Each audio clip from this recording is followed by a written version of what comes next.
apart from development, every country will always concern about their poverty rate. Based on Investopedia website, poverty can be defined as a state or condition in which a person or community lacks the financial resources and essentials for a minimum standard of living. That the country has low income level from employment that basic human needs cannot be met. Based on the information taken from worldpopulationreview.com, South Africa has the highest poverty rate, which is 26.6% in 2020, followed by Costa Rica with 20.9% poverty rate, and in third place is Palestine with 17.9% poverty rate. Poverty not only happened in countries with no development, but even country like Korea was also in fourth place with 17.4% poverty rate. In 2016, Malaysia poverty rate was 0.2% for the urban area population, meanwhile around 1% for the rural area population. We might saw the gap between both two areas is quite small, but in economy, slight gap like that can always affect how Malaysian economy grows and how investors saw us. In the next slide, we will show how actually poverty in rural area can affect our economy. Poverty effect on Malaysia economy. Slower the economic growth. In rural area like Perlis, Kelantan, especially for them in Sabah and Sarawak, to even obtain food for them to eat daily is tough. In state like Perlis and Kelantan, a household is considered as absolute poor. It is because their income is less than its own PLI, which means that the household lacks the resources to meet basic needs of its individual member. Meanwhile, states like Sabah and Sarawak, who around 50% is rural area, can be called as absolute hardcore poor, as their monthly household income is less than the food PLI. Sabah will be affected the most as some of them cannot go fishing and farms since government launched MCO, where people cannot go outside without unnecessarily matter. This issue had increased their poverty rate and paralyzed their daily transaction. It is because Sabah is one of the states that supply fresh dairy farm and sea production. With the increase of poverty rate in rural area around Sabah, it will slow Malaysian economic growth. So now, let's move on to the next point, which is the causes of increasing poverty in the rural area. The first causes is there is a shortage of land in the rural area. As we all know that most of the people who live in the rural area are most likely depend on agriculture sectors. When there is a shortage of land in the rural area, this will force other farmers who do not own any land to work as an agriculture labor or run a small farm in order to support their family daily needs.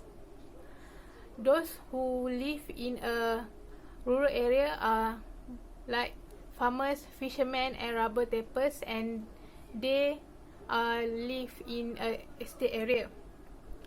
Before this, our country used a colonial land policy which prevent our farmers from freely cultivate jungle land in order to use as their land to work their agriculture activities.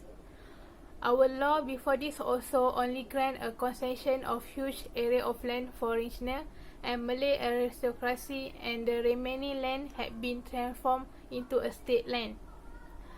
Through this, we can see that our society who live in a rural area are being abandoned.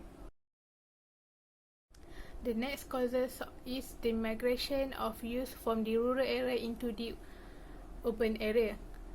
This had caused by the rapid increasing rate in the urbanization and industrialization that had caused most of the youth who living in the rural area to move to urban area, because they are most likely want to have a lavish life like the other people, and they tend to have a better paying job in order to support their daily needs and wants.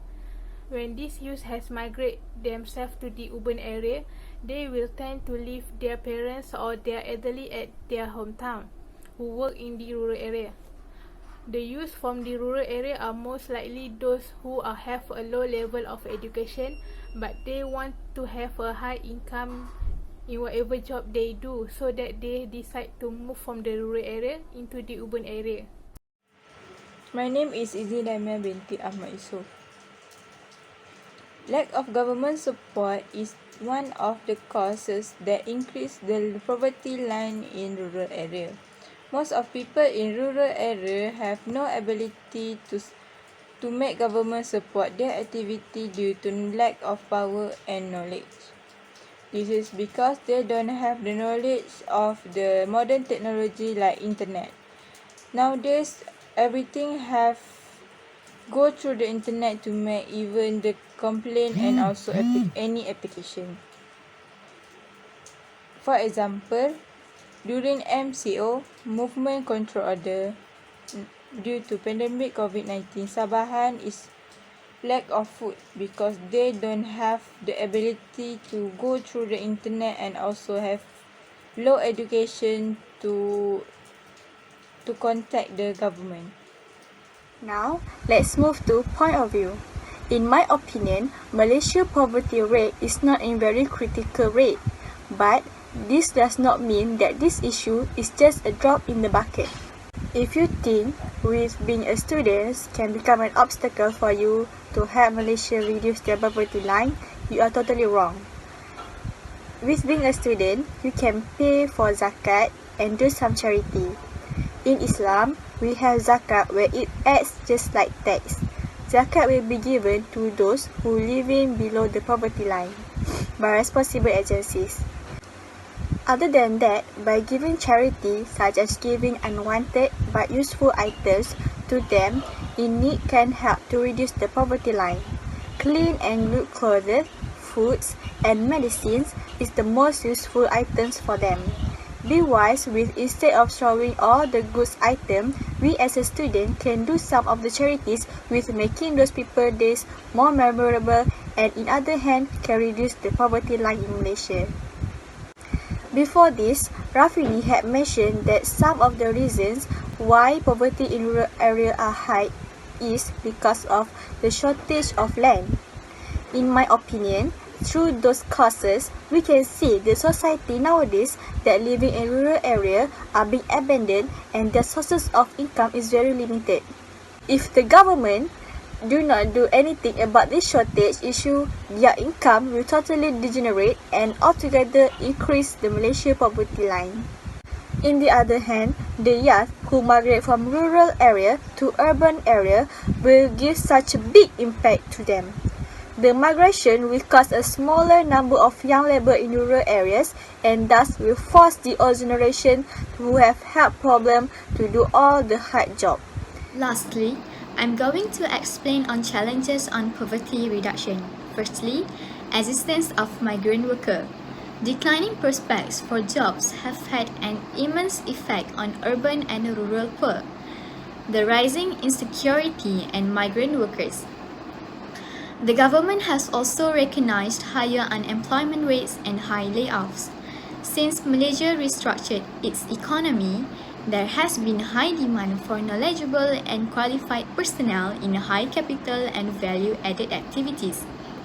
In the post-war era 2008, a negative effect was experienced by the growing influx of workers from abroad. Secondly, ethnic issues. Bumiputras and rural students' ethnic problems in education are much less than the urban students. The Malaysians are prevalent in rural poverty, and this has led policymakers to understand the conceptualization of poverty at national level. The National Economic Plan 2010 concentrated mainly on the rural Malay community to eradicate poverty. Next, poverty for both rural and urban. About half of the rural family units were rated as bad. It is important to implement creative policies and strategies. High level of participation in urban development planning and allocation is required. The rate of urban poverty is significantly increased by migration from rural and urban areas combined with the influx of non-regulated migrants. Next, climate change. Uncontrolled combustion and deforestation of carbon dioxide leads to global warming. In resolving the impacts of climate change, Malaysia should follow a multifaceted strategy. strategies for adaptation to protect the impact of climate change against growth and economic development factors. In conclusion, we should also focus in the rural area in terms of poverty. This is because the Malaysia level of poverty have been increased to 2,208 and over 400,000 of households considered poor. Based on observation, 21,000 children died every day, which is because of the illness, the conflict in the world, and also other reasons. If we do not take further action, our country will be the highest poverty area in no time. And also, zakat is one of the methods to lessen the gap between rich and poor in urban and rural areas.